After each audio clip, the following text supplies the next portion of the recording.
Bien, dentro del concepto que hemos denominado base, vamos a estudiar la llamada base ortogonal.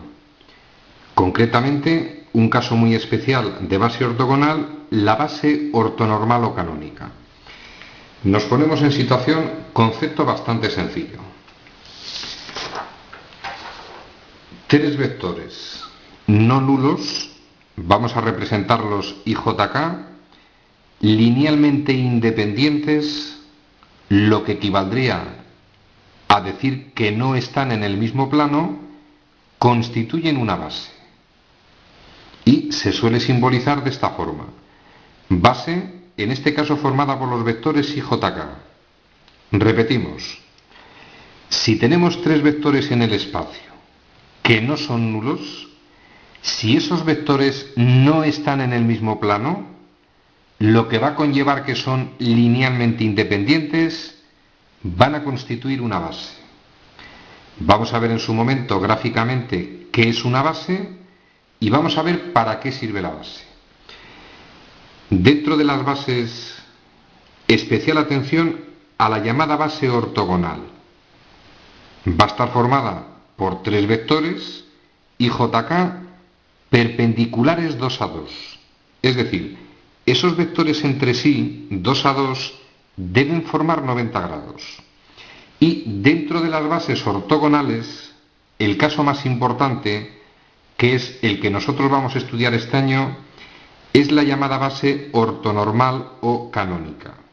¿En qué consiste? Si es una base, y estamos hablando de bases en el espacio tridimensional, va a estar formada por tres vectores. IJK.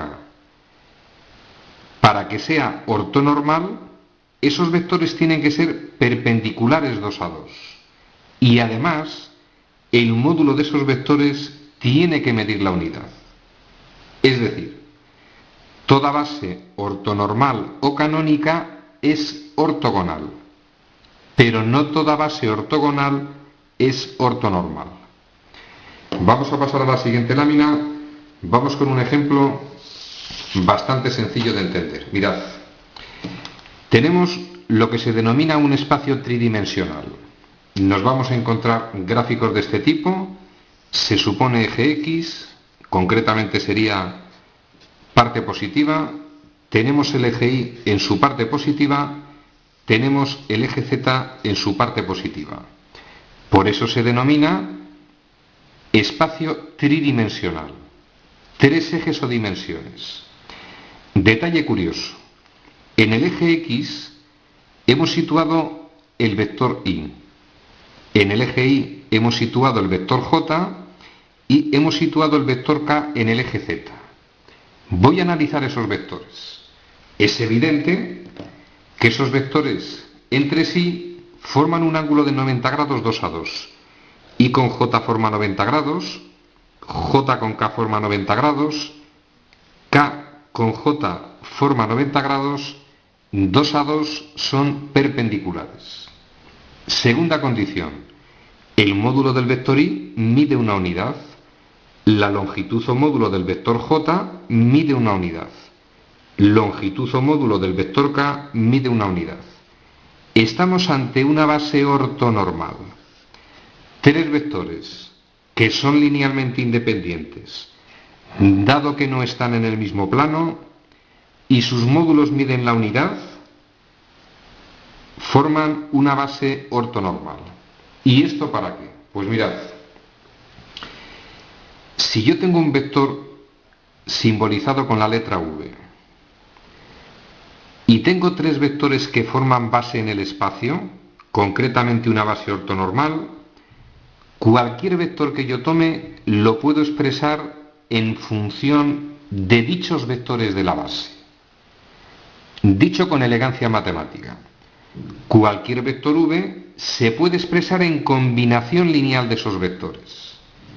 Expresado en lenguaje matemático, el vector V va a ser igual a un numerito multiplicado por Y más otro número multiplicado por J más otro número multiplicado por K, donde A, B y C son simples números, con más refinamiento se denominan escalares y son los coeficientes de la combinación lineal, que van a coincidir con las coordenadas o componentes de ese vector v respecto de esa base. Idea extraordinariamente importante. Tres vectores en el espacio forman una base ortonormal si entre sí 2 a 2 forman un ángulo de 90 grados y sus módulos miden la unidad. Y me va a permitir que cualquier vector que yo tome voy a poder expresarlo en función de esos vectores, lo que se denomina en combinación lineal. Y si los tres vectores en cuestión no forman base porque no son linealmente independientes, no vamos a poder expresar cualquier vector en combinación lineal de ellos.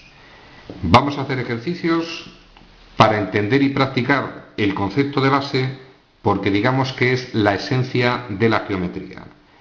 Cuando estudiemos geometría vamos a estudiar evidentemente vectores, vamos a estudiar la recta, vamos a estudiar el plano en el espacio. Nos vamos a encontrar un eje de coordenadas, un sistema de 3 ejes de coordenadas con 3 vectorcillos. Eso es un sistema de referencia. Y esos 3 vectores se dice que forman una base. Cualquier vector de ese plano se va a poder expresar en combinación lineal de esos vectores. Tema concluido.